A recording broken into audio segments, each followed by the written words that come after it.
¿Qué tal? Muy buenas noches, soy Genaro Lozano y esto es Punto y Contrapunto desde Washington, D.C. Muy buen inicio de semana.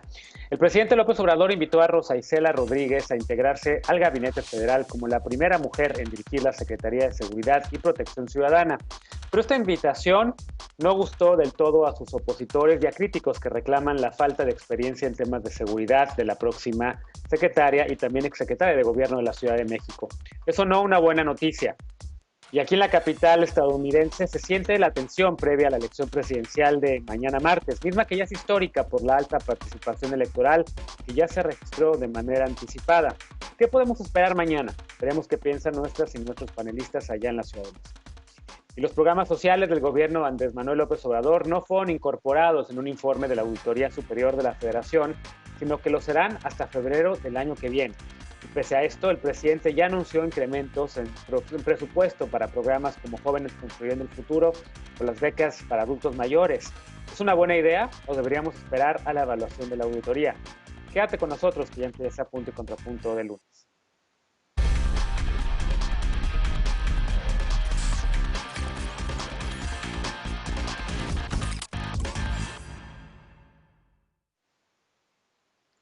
Mientras se recupera de la COVID-19, la Coordinadora General de Puertos y Marina Mercante, Rosa Isela Rodríguez, se enteró de que es candidata a ocupar la titularidad de la Secretaría de Seguridad y Protección Ciudadana, la misma que dejó Alfonso Durazo la semana pasada. Aunque la funcionaria no se ha pronunciado sobre el tema, la polémica por el anuncio hecho por el presidente López Obrador no ha parado. Veamos el contexto. El presidente Andrés Manuel López Obrador anunció que Rosa Isela Rodríguez será titular de la Secretaría de Seguridad y Protección Ciudadana. El viernes, el mandatario federal dijo que la Coordinadora General de Puertos y Marina Mercante hizo el diagnóstico que le permitió tomar decisiones y presentar la iniciativa de reforma para que el manejo de puertos quedara en manos de la Secretaría de Marina. Originaria de San Luis Potosí, Rodríguez ha sido colaboradora del presidente López Obrador desde que fue jefe de gobierno de la capital mexicana. Estudió periodismo y trabajó muchos años en varios medios antes de ingresar al servicio público hace 23 años. De 1997 al año 2000 fue coordinadora general de comunicación social de la Asamblea Legislativa de la capital. Después fue directora general de Participación Ciudadana y directora general de Concertación Política y Atención Social en la Secretaría de Gobierno de la Ciudad de México. De 2009 a 2012, en el gobierno de Marcelo Ebrard, fue directora general del Instituto para la Atención de los Adultos Mayores en la Ciudad de México y coordinadora general del Gabinete de Gobierno y Seguridad Pública. En diciembre de 2018, la jefa de gobierno de la Ciudad de México, Claudia Sheinbaum, la nombró secretaria de Gobierno, cargo al que renunció en julio pasado para ser coordinadora general de Puertos y Marina Mercante. Punto y contrapunto.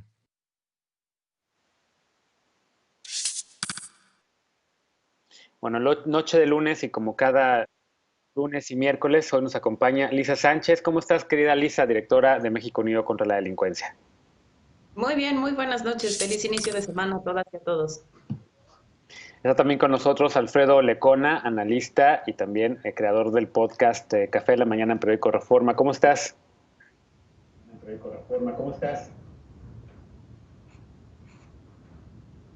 Creo que Lecona está teniendo problemas con el audio, pero mientras saludo a Frida Gómez, amiga de este espacio que ya conocemos también, militante de Morena. ¿Cómo estás, Frida? Muy buenas noches, Genaro. Muy contenta de estar con ustedes y feliz inicio de semana a todas y todos.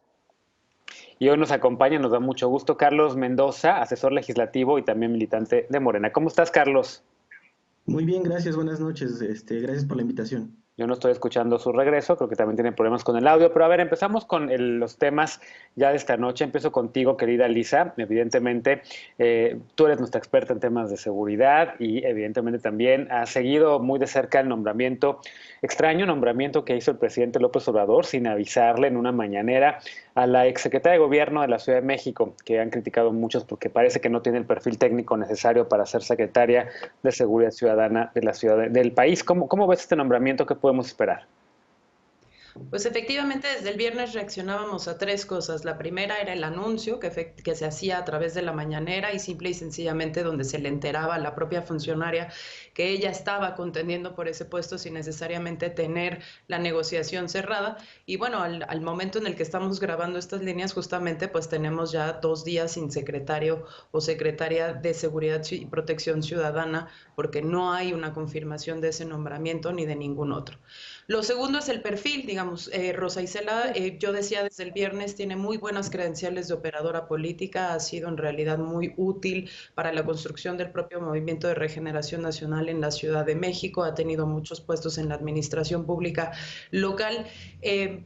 Buenos resultados en materia de las coordinaciones territoriales cuando fue funcionaria de Andrés Manuel López Obrador. Es una estrategia que tristemente se descompuso los 3 años subsecuentes cuando ella estuvo haciendo exactamente lo mismo, coordinando ese gabinete de gobierno y seguridad para Marcelo Ebrard. Ahí los números ya no dieron, tenemos en ese periodo un crecimiento más o menos del 15% en el tema de homicidios y lo mismo en el tema de extorsiones, un crecimiento también de 2 dígitos. Pero al margen de eso, ¿no? Al margen de si era buena operadora política para los fines del movimiento o si podía ser un buen elemento para la coordinación en la administración pública civil, lo que decíamos el viernes es que pues va a llegar a una secretaría en donde en realidad el único brazo operativo que tiene realmente para hacer seguridad pública y protección ciudadana, que es la famosa Guardia Nacional frente a la desaparición de la Policía Federal, pues es una corporación que ya ni siquiera tiene el mando operativo sentado en la Secretaría de Seguridad, sino que ya por orden ejecutiva el propio presidente, pues eso está a cargo de Sedena.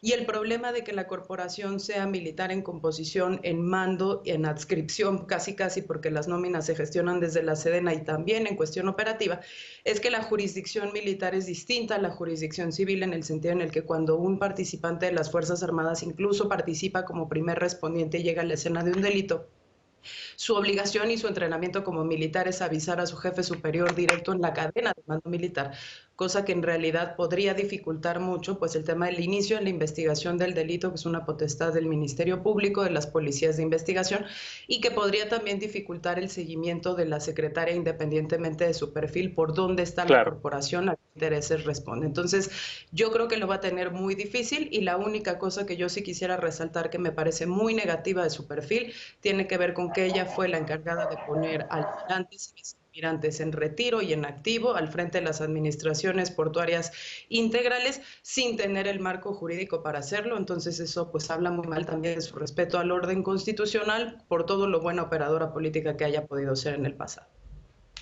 Carlos, ¿coincides con esta lectura? Yo veía las redes sociales y veía a muchos militantes, a muchos jóvenes de Morena celebrando que una mujer llegase a esta secretaría, que no fuese a final de cuentas un militar. Había quien decía que previo a la detención del general Cienfuegos en Estados Unidos, incluso se manejaba el nombre de algún general en retiro para ocupar ese cargo. Sí, bueno, a mí en primer lugar me da gusto, aunque Andrés Manuel haya dicho que no es un tema de cuota de género, lo cual yo comparto, que una persona ya con experiencia probada en el servicio público a lo largo de diferentes administraciones, de lo que primero fue la Alianza Progresista y ahora el movimiento de la Cuarta Transformación, pueda ocupar un cargo como la Secretaría de Seguridad Ciudadana. Aunque bien no ha aceptado, supongo que principalmente por esta cuestión de salud, tenemos que resaltar que no es una improvisada en el servicio público, que no es una improvisada en materia de seguridad, pero que bien va a tener muchos retos al frente de la Secretaría, particularmente con lo que tiene que ver con encontrar la transición administrativa que se dio pasada a la Secretaría de Gobernación, que era quien tenía el control de la seguridad, a esta nueva incorporación de la Secretaría de Seguridad Ciudadana y Justicia. Si bien la Guardia Nacional ha tenido una incorporación a la vida pública pues en entredicho, me parece que han realizado bien la tarea y la experiencia como servidora pública cercana al presidente Andrés Manuel va a ayudar mucho para tener control político sobre la Secretaría. Ahora bien, tendrá que demostrar, y como lo han determinado también muchas organizaciones de la sociedad civil, pues un voto de confianza para que la curva de aprendizaje en lo que tiene que ver con la seguridad a nivel federal, la coordinación con los estados, la curva sea lo más aplanada posible, que transcurra el menor tiempo y que haya una excelente coordinación entre los diferentes órdenes de gobierno y sobre todo entre la federación y los estados, porque este tema también de la Alianza Federalista ha pegado y seguramente pegará en la coordinación en materia de seguridad. Pues nosotros estamos muy contentos por esta propuesta que hace el presidente, sobre todo que es una persona cercana a la Cuarta Transformación, es una persona cercana al movimiento que hizo posible que llegara el presidente Andrés Manuel a la presidencia, pero ahora, bueno, tendrá que demostrar al frente de la Secretaría que esa experiencia política puede traducirse también en una experiencia técnica y que se deje asesorar también, ¿no?, de los expertos, y sobre todo con lo que tiene que ver con el impulso del plan para la creación de la paz. Claro. Frida, ¿cómo ves tú este tema? También te decía que escuchaba, al igual que Carlos, pues muchas personas contentas, emocionadas porque fuese una mujer, especialmente porque fuese una mujer tan cercana al presidente López Obrador, y veíamos también por ahí las felicitaciones anticipadas de la jefa de gobierno de la Ciudad de México, Claudia Sheinbaum, y digo anticipadas porque Rosa Isela todavía no ha aceptado el cargo.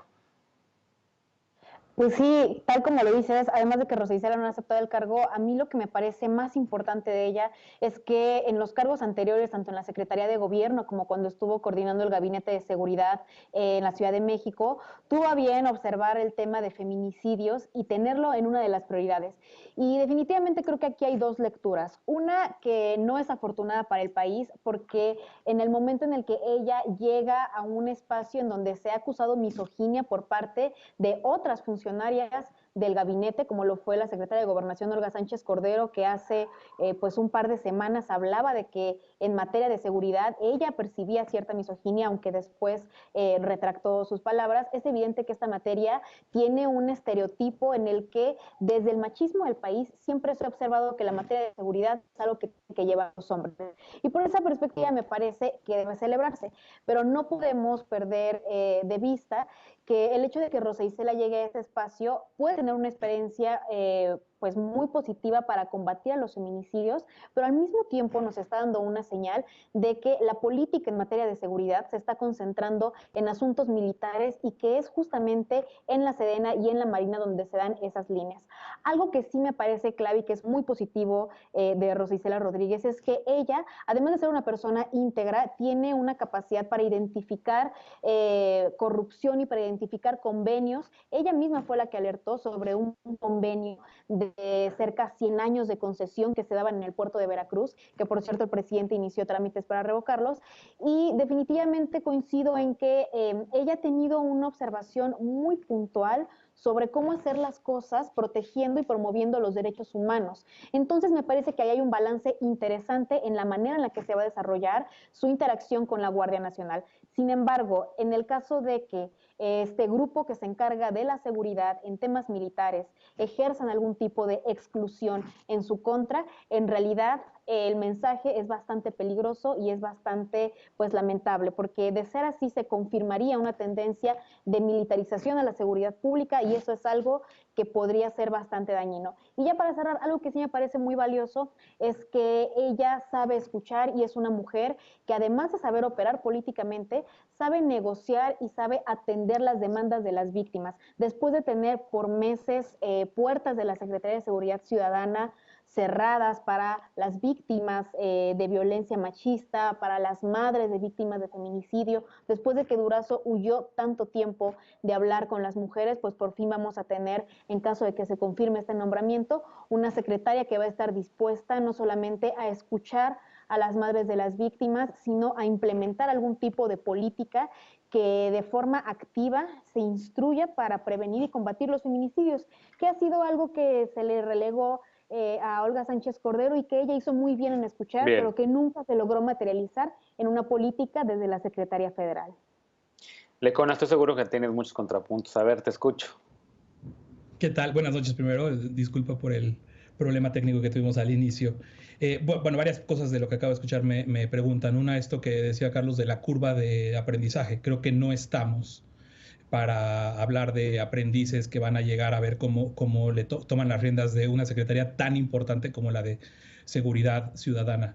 Esto me recuerda un poco al asunto de Videgaray, ¿no? Yo vengo aquí a aprender y pues lamentablemente en esta materia, en seguridad, pues no se puede llegar a improvisar o a ver cómo vamos a tomar las riendas o si le vamos a tener confianza a una funcionaria porque ha tenido una buena trayectoria en su trayectoria pública, en su carrera pública, al servicio público, sobre todo cuando lo último que le vimos a Rosa Isela pues fue silencio, fue complicidad, fueron estos nombramientos de los que habla Lisa que se hizo de miembros de la Marina en funciones civiles, porque el silencio más lastimoso que ha tenido Rosa Isela ha sido precisamente al cargo o al frente de esta dirección de puertos.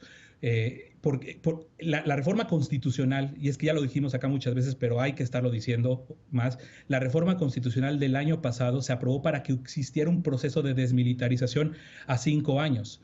López Obrador ha hecho totalmente lo contrario a lo que dice esa reforma y ha profundizado la militarización del país sin ponerle atención suficiente a las policías locales. Nada más hay que ver el presupuesto, los fondos que han desaparecido para la seguridad de los municipios. Necesitaríamos, y no sé si Rosa Isela o cualquier persona que puede estar hoy en el gabinete pudiera hacer un contrapeso o un llamado de atención tan poderoso que el presidente lo pudiera escuchar sobre este camino peligroso rumbo a la militarización, sobre esta perversión de la reforma constitucional para desmilitarizar la seguridad pública, y eso es lo que se necesitaría. Lamentablemente, insisto, partimos desde un punto en el que sabemos por lo menos que a Rosa Isela no le molesta mucho la militarización, porque le militarizaron la última chamba que tuvo. ¿Quién quiere hacer un contrapunto a este tema o complementar lo que dice Lecona? A ver, escuchamos primero, no sé, Frida, Carlos, contrapunto, o a ver, Frida, adelante. Sí, yo no creo que le hayan militarizado la última chamba. A mí me da la impresión que la labor que tiene en este momento Rosa Isela es la de cepillar cualquier punto de posible corrupción o de posible vinculación entre mandos medios y superiores que están dentro de la Secretaría con narcotraficantes o con grupos criminales. Y eso es una de las partes más importantes, porque la salida de Durazo, él hablaba de que supuestamente se habían terminado estas vinculaciones, pero la realidad es que observamos que hubo muchas personas, tanto de la estructura pues heredada de García Luna como de la estructura heredada de Cienfuegos, que probablemente en aquellos puntos, en aquellos momentos tuvieron vinculaciones con el crimen organizado y que en este momento no hay certeza de cuáles son sus vinculaciones personales. Entonces creo que es justamente lo opuesto. Rosa Isela llega a identificar a personajes que pudieran estar dando continuidad a esta suerte de criminales vinculados con la seguridad pública, y Bien. creo que en ese sentido también fueron los nombramientos que dio para la parte de los puertos, ¿no? Que era una esencia de sacar a personas que probablemente estuvieran haciendo malos manejos de los espacios. Bien, bueno, déjenme hacer una pausa. Evidentemente este tema va a continuar dando de qué hablar. Hacemos una pausa y al regresar, mañana martes 3 de noviembre, hay elecciones en Estados Unidos que definirán no solamente quién ocupe la presidencia, sino que se renovará también la totalidad de la Cámara de Representantes, así como un tercio del Senado. ¿Cuáles son los escenarios de las y los panelistas sobre esta elección? Regresamos con este tema punto y contrapunto. No tenemos.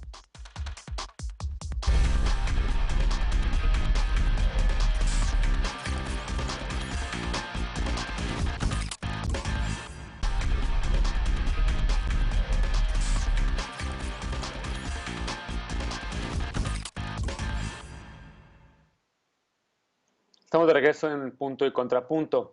Hoy lunes 2 de noviembre, fue el último día de campaña electoral aquí en Estados Unidos. El demócrata Joe Biden estuvo en Pensilvania, Pittsburgh y Cleveland.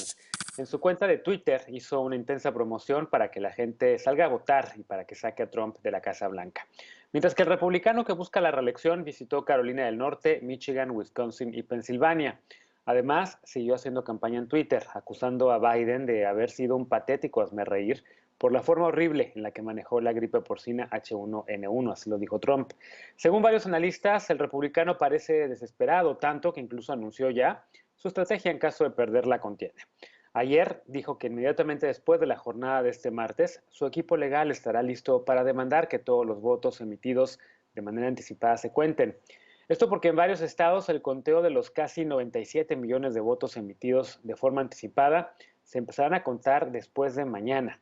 Según el sitio especializado Real Clear Politics, la ventaja que Biden lleva a Trump en las encuestas de preferencia electoral se redujo a 6.5%, una baja de casi un punto porcentual respecto a la semana anterior. Por lo que se espera un cierre candente de esta contienda. Pero vamos a ver qué opinan Lecona, Lisa, Carlos y Frida esta noche. A ver, empiezo contigo, Carlos. ¿Cómo ves esta contienda? ¿Qué está en juego? Si quieres también pensar un poco en qué está en juego para México. Sí, mira, desafortunadamente creo que no hay en estas elecciones un escenario totalmente positivo para México como no lo ha habido en las últimas elecciones. Ante un escenario de pandemia con una segunda ola de contagios en Europa y una lenta recuperación económica, creo que ambos candidatos tienen una visión demasiado localista que va a afectar inminentemente a la economía de México. Y sin embargo, creo que hay en este proceso de inestabilidad que se está viviendo en Estados Unidos, Trump sí se ve definitivamente apresurado por lo que dicen las encuestas, pero recordemos que algo muy parecido decían en 2016. Yo creo que hay estados claves que se va a tener que jugar y desde luego que el manejo de la pandemia no juega a favor del candidato republicano. Sin embargo, Biden no ha podido tampoco concentrar todo lo que sería posible concentrar en contra del candidato republicano, todos los apoyos. Y no olvidemos que ya cerca de 90 millones de personas han ejercido su voto a través del voto por correo y que ahora lo que se está disputando en este pequeño margen, pues es lo que tiene que ver con quien vaya a salir a votar de manera física. Ahí la idiosincrasia de los votantes de Trump, pues va a generar seguramente un repunte en comparación con los demócratas que seguramente prefirieron hacerlo por correo. Sin embargo, creo que estamos en una dinámica muy compleja. Gane Trump o gane Biden, el gobierno de la Cuarta Transformación tendrá que tener un plan A y un plan B, y ahí yo destacaría también la enorme capacidad y habilidad en términos administrativos y de operación diplomática del canciller Marcelo Ebrard, que tendrá ahí un trabajo muy complicado. Y ver cómo van a jugar también los apoyos y los rechazos derivados de las protestas raciales que se vivieron en los últimos meses. Me parece que eso va a ser también definitorio para los estados que eran tradicionalmente demócratas y que en 2016 le dieron el voto a Donald Trump y que nadie se lo esperaba. Yo creo que eso va a ser definitivo. Leco, justo uno de los temas que la gente se está preguntando si el gobierno de López Obrador estaría listo para que ganaran los demócratas la Casa Blanca y qué escenarios podrían cambiar. En efecto, acá la tensión está bastante fuerte, la capital está prácticamente los comercios tapiados, están esperando protestas. Pero ¿qué ves tú? ¿Qué te gustaría destacar de lo que puede ocurrir mañana y de lo que ocurriría si ganan los demócratas la Casa Blanca en la relación bilateral?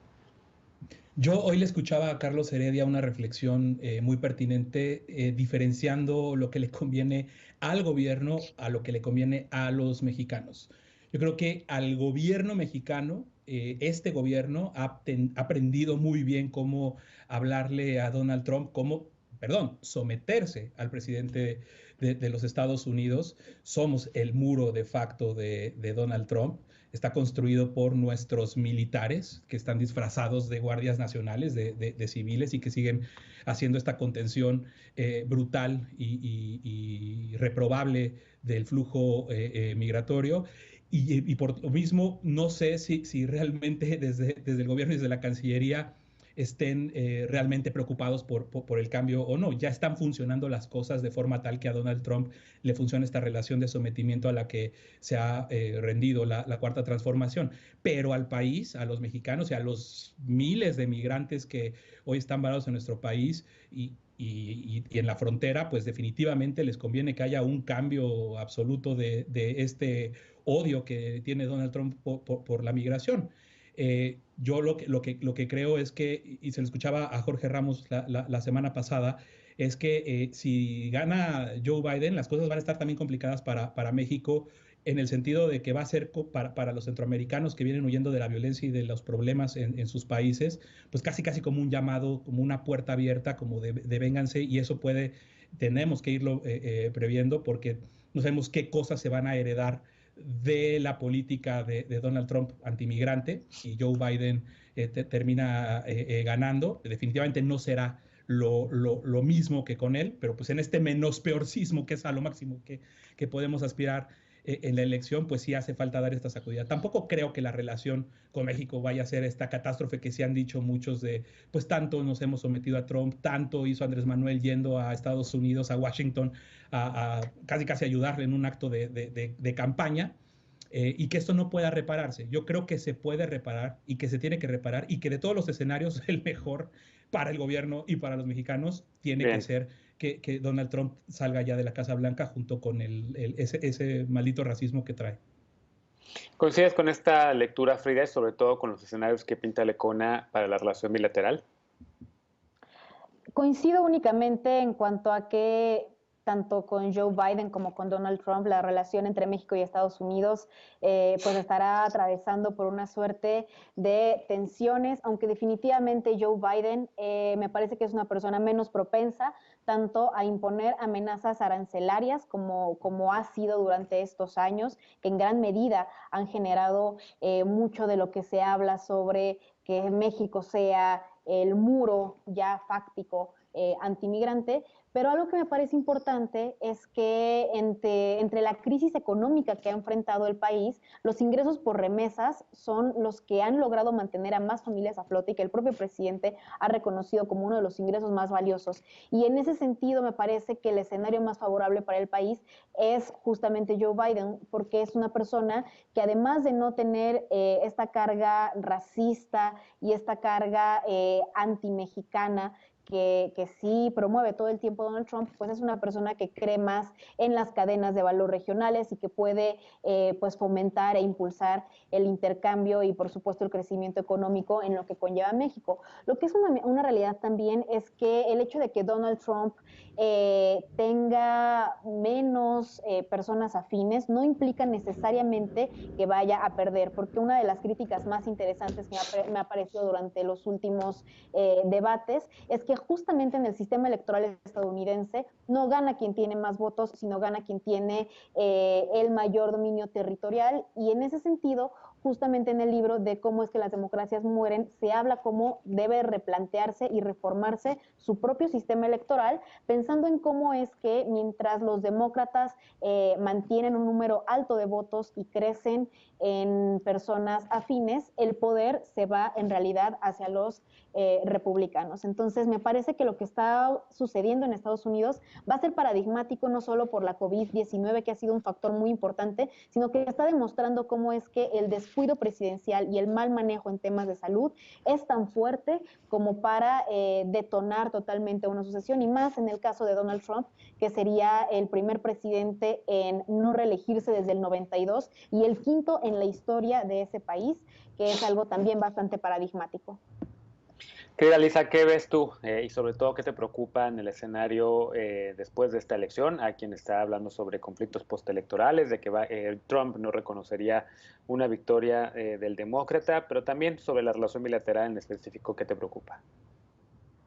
Veo dos cosas. La primera es incertidumbre y la segunda es marihuana. Me explico. En incertidumbre creo que es importantísimo que veamos justamente que es una elección en donde se ha hablado mucho de la injerencia de varios países, no solo de Rusia, sino de Irán y de China. Y muchos analistas lo que coinciden es que esto está diseñado para generar pues un escenario de incertidumbre postelectoral que dure varios días y que ponga a Estados Unidos pues, en una posición de cierta vulnerabilidad frente al contexto internacional y a las 18 broncas que trae tanto en materia comercial como securitaria y multilateral. Veo incertidumbre también porque la estrategia republicana ha sido también de litigio, contenciosa, de tratar de anular varios de los votos anticipados que se han realizado en varios estados, justamente porque ha sido una jornada de voto histórico con muchísimos problemas logísticos que incluyen también pues la propia reforma interior del sistema postal americano, que está dilatando, digamos, la llegada de esos votos y que puede ser una de las causas por las cuales sigamos contando votos 2 días después de la elección y en esa incertidumbre pues se generen cualquiera de las rabietas que ya conocemos del candidato republicano hoy presidente de Estados Unidos. Pero decía que veía marihuana también, porque no se nos olvide que en las elecciones de Estados Unidos normalmente también se ponen en la boleta distintos referéndums o ejercicios de democracia participativa directa en donde los ciudadanos deciden si quieren o no ciertas cosas para sus estados y sus jurisdicciones. Y ahí lo interesante es que en la jornada de mañana lo que vamos a tener son 5 ballots o estos 5 referéndums de voto directo en varios estados de Estados Unidos para poder tener algún régimen de marihuana legal. Entonces, nada más por mencionarlos, tenemos Arizona para la legalización de el uso personal adulto o la famosa marihuana recreativa, que vuelve a las boletas electorales después de haber perdido el referéndum hace 4 años. Arizona es un estado que si bien tiene marihuana medicinal, no tiene marihuana recreativa y una vez ya se perdió esto, se está esperando que se gane en esta ocasión. El segundo es New Jersey, que también trae una parte bien interesante de justicia social para los que estamos siguiendo este debate también en México. Dakota del Sur, que no tiene ningún vacuna y va por la marihuana medicinal, Montana, que va por la marihuana recreativa, y Mississippi, que tampoco tiene ningún tipo de régimen de marihuana y va por marihuana medicinal. Entonces, vamos a ver si mañana crece el porcentaje de americanos que viven en alguna jurisdicción con marihuana legal, que ya es más del 50% de la población. Bien, justo fíjate, qué bueno que mencionas el tema de marihuana. En un texto que publico mañana en el Washington Post también menciono ese tema porque Kamala Harris, la candidata a la vicepresidencia, pues estuvo en contra de la regulación del mercado de la marihuana como fiscal de distrito en California. Luego cambió, reculó su postura ya como senadora, pero básicamente pues tiene un historial ahí medio conservador en ese sentido. Una política que aquí en Estados Unidos ha metido a la cárcel a miles de afroamericanos jóvenes justamente por posesión de marihuana, que en efecto está en la ruta para convertirse prácticamente ya en un mercado legal, regulado en casi todo Estados Unidos. ¿Algún otro punto que quieran destacar sobre esta elección de mañana? Hay evidentemente mucha expectativa. Aquí en Washington les comentaba que algunos comercios están tapiados, pero pues la verdad es que esta es una burbuja y aquí en Washington están pensando en que van a ganar los demócratas, pero muchos tienen temor de que ocurra lo que ocurrió en el 16. Levantaste la mano, Lisa, adelante. Sí, quizás el último punto es justamente la incapacidad que tienen los electores en este momento para confiar de las encuestas que se han hecho, precisamente porque todavía está el trauma de la elección anterior, en donde todas las encuestas y las casas de apuestas le daban el triunfo seguro a Hillary Clinton, y eso no sucedió. Y creo que ahí el llamado más importante que podemos hacer para todos aquellos indecisos que piensen que esto ya está muy cantado y que de verdad Joe Biden va a ganar, y va a ganar conforme algunos modelos han dicho que incluso con mayoría en ambas cámaras, tanto en el Senado como en la Cámara de los Representantes, salgan a votar, ¿no? Porque lo que no puede pasar es que haya justamente pues una presencia muchísimo más importante de votantes demócratas como sucedió en la elección anterior, porque hay mucha gente que piensa que esto ya está cantado y es tan seguro que su voto no es necesario. Creo que todos los votos son muy necesarios, y cuál sea la preferencia, pues que toda la gente que nos esté viendo en Estados Unidos se dé cita en las urnas y haga escuchar su sentido y su participación.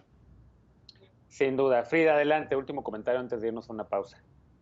Lo último es que la política en materia ambiental también va a estar sobre la mesa, porque mientras México sigue apostando al petróleo, en realidad los demócratas están apostando por energías limpias, y eso implicaría que el presidente pues de forma obligatoria acelerara toda su apuesta a los temas tanto de refinerías como a la autosuficiencia en materia pues de energéticos, particularmente de gasolina, y pues obviamente en los términos que Pemex se encuentra y la forma en la que Pemex sigue consumiendo el presupuesto, eso podría llevar a México pues a una suerte de crisis aún más dura de la que se está viviendo ya por la COVID-19. Bien, en efecto hay muchísimo en juego en esta elección. Mañana se espera que se rompa récord histórico de participación. Hay varios temas en la contienda. Este programa en efecto se ve en Estados Unidos. Si ya votaste de manera anticipada, qué bueno. Si no has votado, sal mañana a votar. Hacemos una pausa y al regresar el presidente López Obrador anunció que en los próximos años los programas sociales, que el próximo año, el 2021, los programas sociales impulsados por su gobierno tendrán aumentos presupuestales. ¿Cómo han funcionado hasta ahora? ¿Han contribuido o no a contener los efectos negativos por la pandemia de la COVID-19? Con este tema regresamos a Punto y Contrapunto. No te vayas.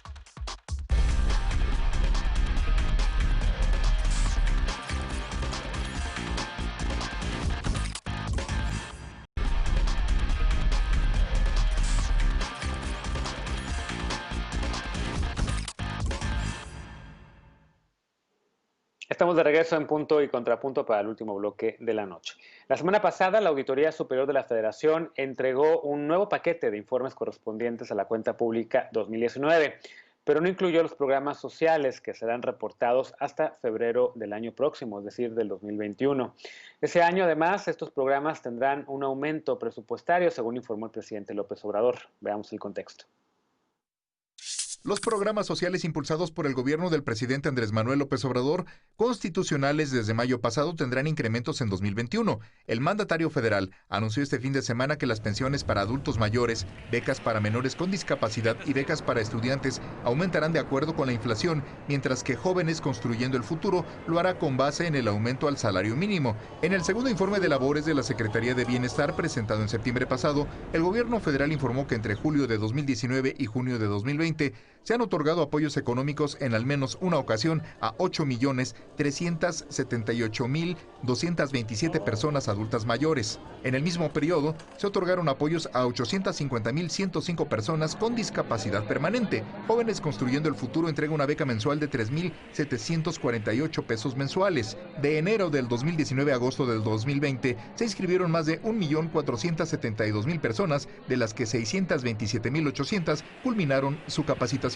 Según una encuesta elaborada por la Secretaría del Trabajo, 25% ya tiene empleo, otro tanto busca y el 40% inició un negocio. La semana pasada, al entregar 487 informes individuales correspondientes a la segunda entrega de la cuenta pública 2019, la Auditoría Superior de la Federación informó que, dada la pandemia, la revisión de los programas sociales de la Administración Federal se entregará hasta febrero del 2021. Punto y contrapunto.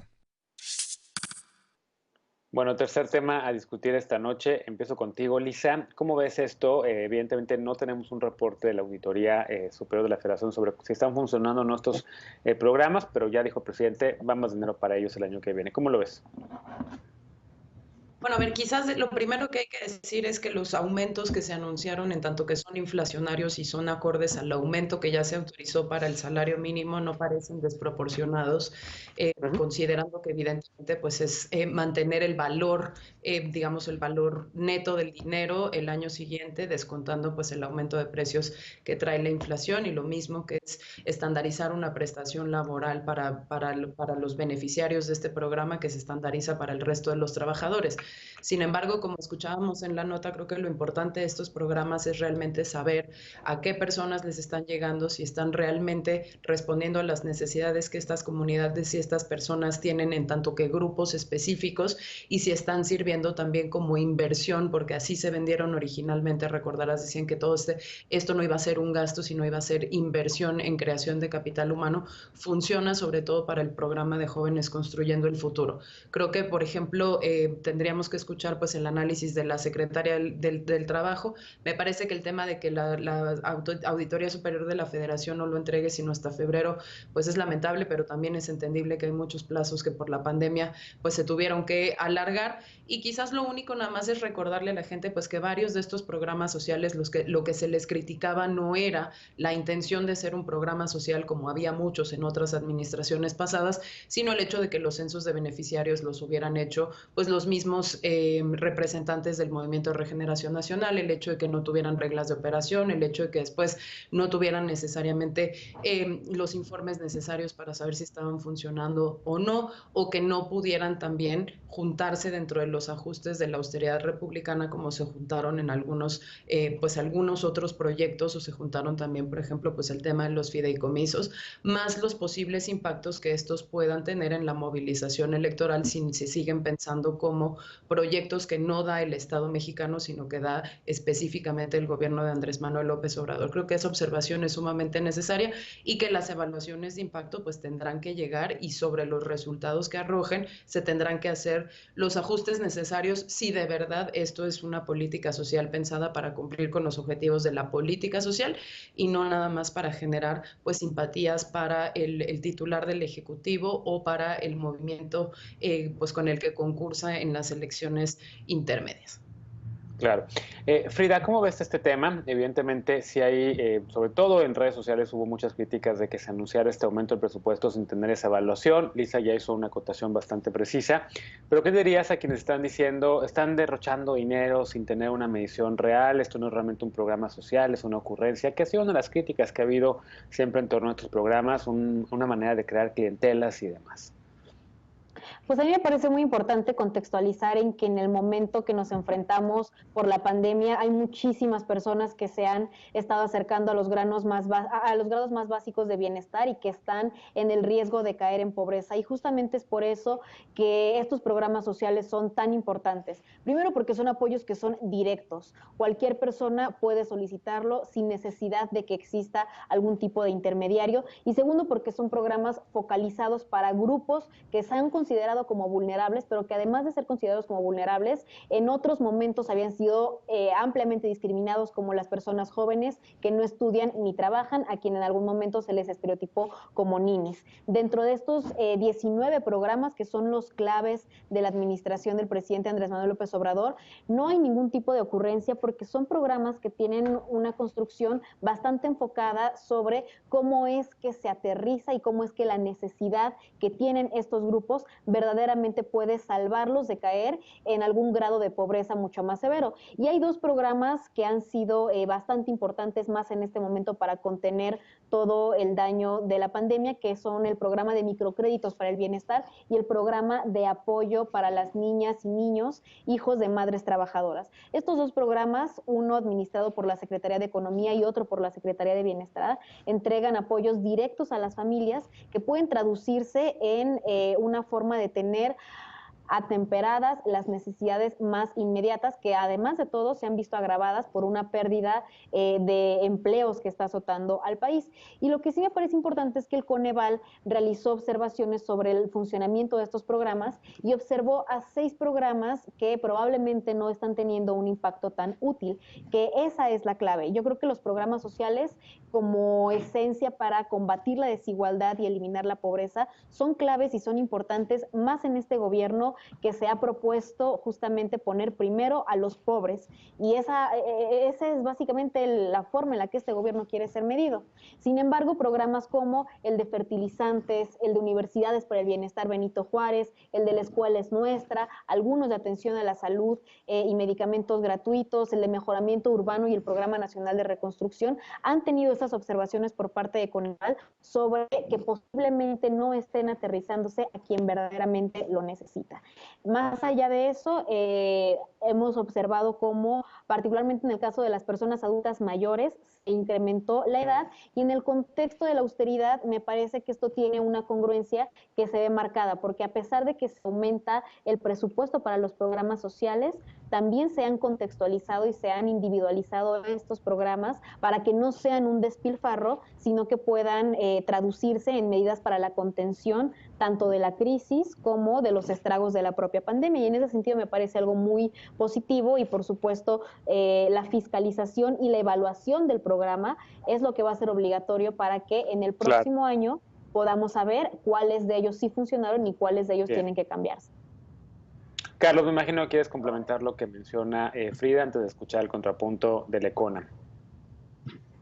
Sí, claro, mira, yo creo que más allá de que se ha dicho lo fundamental y se han hecho los matices adecuados, particularmente en estos 4 programas principales que se mencionan, hay 2 que tienen que ver con atención a grupos vulnerables, particularmente durante este periodo de pandemia, que son personas con discapacidad y adultos mayores, cuyos reglas de operación, en el caso de que adultos mayores es universal, me parece que tendrá pocas observaciones, solo que habrá que ver en los informes la eficiencia de la dispersión del recurso.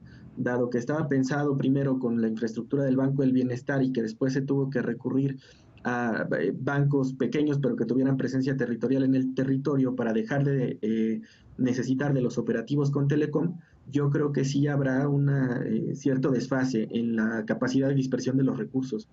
En lo que tiene que ver con becas para el bienestar Benito Juárez, creo que en este momento son fundamentales porque la nueva modalidad de educación con clases en línea, con el aspecto de televisivo, este recurso seguramente ayudó a muchísima gente para poder adquirir el equipo necesario para poder continuar con sus estudios, y eso tendrá que evaluarse también con el tema de deserción escolar, que por lo menos en el caso del estado de Hidalgo, que es el caso que conozco más cercano, bueno, pues se profundizó y habrá que ver las razones de las cuales.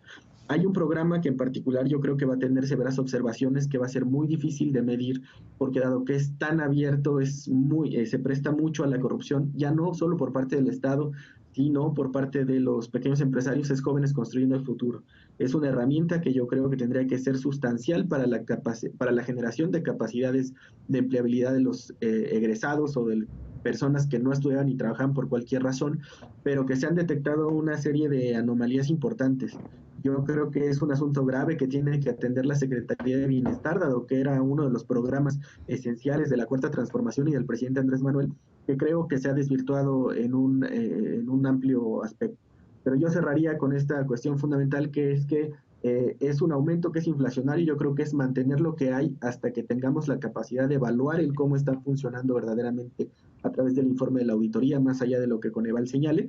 Y la segunda es que se trata de apoyo directo a personas que en situaciones normales, digamos, no de pandemia, ya tenían una situación muy complicada para acceder a ciertos recursos o a ciertas capacidades. Me parece que con la pandemia del COVID-19, con un gran sector de la economía cerrado durante tanto tiempo, el apoyo directo a adultos mayores y a un cierto número de personas con discapacidad ha sido fundamental para que no caigan en la pobreza extrema y para poder sobrellevar las complejidades económicas generadas por este año. Bien. A ver, hay en efecto y sigue habiendo todavía muchas críticas y muchos cuestionamientos a estos programas sociales. Ya los compañeros militantes de Morena, pues evidentemente defienden, digamos, la aplicación de estos programas, pero hay quien dice es que las mediciones no están, no se puede dar seguimiento a si están siendo realmente eficientes o no. Yo insisto, hay todavía incluso hoy, a más de prácticamente 2 años del triunfo de López Obrador y de casi 2 años de su llegada a la presidencia, hay quienes siguen dudando de estos programas, no de las buenas intenciones que tienen, sino de la ejecución. Creo que lo pones muy bien de esa forma. Creo que aquí en esta mesa, y sobre todo a inicios del sexenio, vimos muchos panelistas que aplaudimos el hecho de que se le dé un cambio incluso importante en la narrativa social, en el caso de Jóvenes Construyendo el Futuro, para dar un ejemplo preciso, ¿no? De acuerdo con lo que dice Frida, dejar de decirles ninis a los jóvenes que carecen de oportunidades o que vienen en contextos sociales pues que históricamente las han marginado. Pero por el otro lado, o sea, más allá de las buenas intenciones, pues en la ejecución y en la manipulación y en el uso electoral y político de estos programas, pues también tenemos episodios incluso recientes. Pues ni más ni menos el presidente de la República mete todos los programas sociales como parte de los apoyos que se están dando por la pandemia, nada más para dar un ejemplo, ¿no?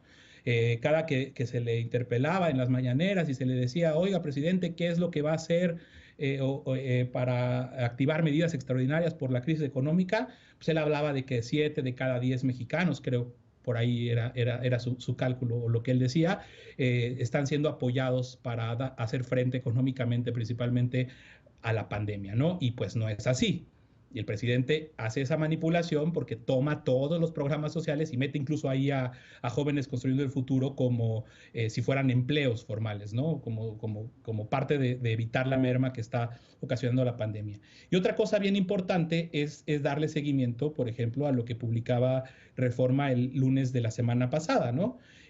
Muchos superdelegados, que son precisamente los funcionarios que se encargan de operar los programas de bienestar en los estados, pues se les ha visto haciendo uso electoral de este tipo de apoyos. Tenemos el caso de Alejandro Ruiz Uribe en Baja California, de Víctor Castro Cosío en Baja California Sur, de Indira Vizcaíno Silva en Colima, de Lorena Collar en Tlaxcala y de Pablo Almícar en Guerrero. Entonces, ahí está la investigación de Reforma para quien quiera acudir a ella. Es evidente, y seguramente muchas personas que están en los estados les suenan estos nombres, porque es evidente que han hecho uso de la entrega de estos programas, de la operación de estos programas rumbo a 2021. Muchas de estas personas que he mencionado ya pidieron, de hecho, licencia para contender el próximo año. Entonces, hasta que no cambie eso, por más que el presidente de la República diga que va a ser el gran observador electoral y el gran guardián de la elección y que no va a permitir que haya una manipulación de los programas sociales en cuanto a la entrega para un beneficio electoral, pues la verdad es que están pasando muchas cosas, empezando por el propio presidente de la República presumiéndolos como cosas que no son. Claro. A ver, no sé si alguien de Morena, no sé si Frida o Carlos quieren hacer un contrapunto, todavía nos queda un minutito de este bloque, o si no, nos vamos a lo que sigue. Frida, sí, a mí me gustaría adelante. Solamente decir sí. que el uso de programas sociales con fines electorales siempre debe de ser castigado porque es criminal lucrar con la pobreza y lucrar con la necesidad únicamente para ganar una elección, y esa tendría que ser la regla tanto para la actual administración, así como lo fue para las anteriores y también para las que llegan. Y en ese sentido coincido totalmente con Lecona. Sin embargo, sí hay algunos programas sociales que, circunscritos estrictamente a la pandemia, pueden accederse de forma inclusive virtual con aplicación o directamente en los módulos de la Secretaría Secretaría del Bienestar, en donde los superdelegados no tienen esta pues intervención que pudiera viciar el proceso, pero algo que me parece muy importante también decir es que la Cuarta Transformación no está llena de santos por el simple hecho de ser de la Cuarta Transformación. Entonces, al contrario, yo diría que si es que hay superdelegados haciendo el mal uso de los programas sociales y condicionándolos, se tiene que hacer justo lo que hizo en ese caso Reforma o lo que en este momento menciona Lecona, que es exhibirlos, nombrarlos y exigir que sean investigadas sus actuaciones, porque el propio presidente se ha manifestado por no tolerar esas actuaciones y me parece pues muy lamentable que haya algún tipo de personaje que se atreva a hacer esto, más en el contexto que estamos viviendo de tanta necesidad y de tanta pérdida. Bien, bueno, pues déjenme hacer una pausa, vamos a regresar ya para despedirnos con la paparrucha de esta noche y no te vayas, todavía queda la paparrucha, regresamos después de la pausa, esto es Punto y Contrapunto.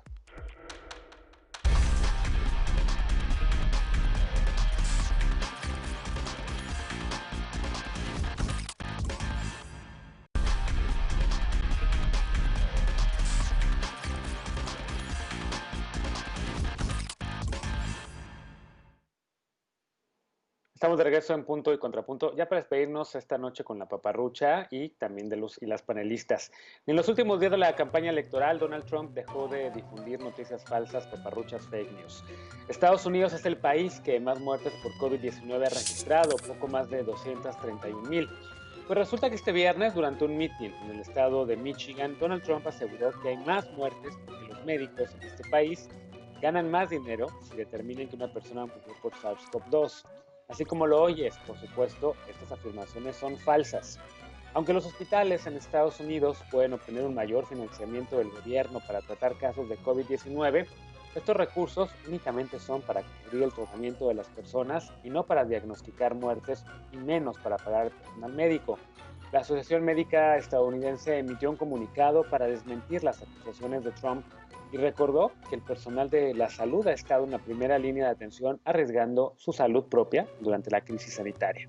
Así que no caigas en mentiras, en paparruchas, en fake news de Donald Trump, quien, por cierto, hoy tuiteó que hay más casos porque se aplican más pruebas, cosa que tampoco es verdad. Verifica siempre la información y no te descuides. Recuerda que seguimos todavía en pandemia. Lávate las manos bien y con frecuencia. Mantén siempre la sana distancia. Usa cubrebocas que cubra nariz y boca. Si puedes, todavía quédate en casa. Muchas gracias por habernos acompañado esta noche en Punto y Contrapunto. Gracias a Lisa, que se tuvo que ir. Gracias, Lecona. Gracias, Frida. Y gracias, Carlos. Bienvenido a este espacio. Gracias a ti por habernos acompañado. Mañana no hay Punto y Contrapunto. Mañana hay una cobertura especial de las elecciones de Estados Unidos. Así que por acá de regreso el miércoles con este programa. Gracias por habernos acompañado. Muy buenas noches. Descansa.